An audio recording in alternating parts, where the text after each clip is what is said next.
Welcome to the Japanese Hiragana learning course. Hiragana is one of the 3 Japanese scripts and is essential for reading and writing. Let's start with the basics. The Hiragana script is made up of 46 characters, starting with 5 vowels: A, I, U, E, and O.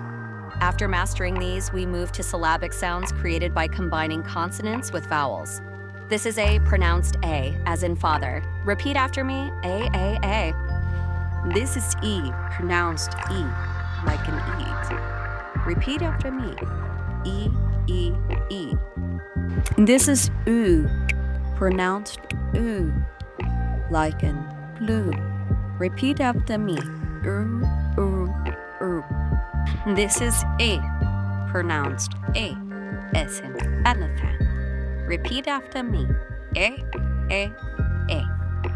This is O, pronounced O, like an open. Repeat after me, O. Now write each hiragana character 5 times. Mind the stroke order.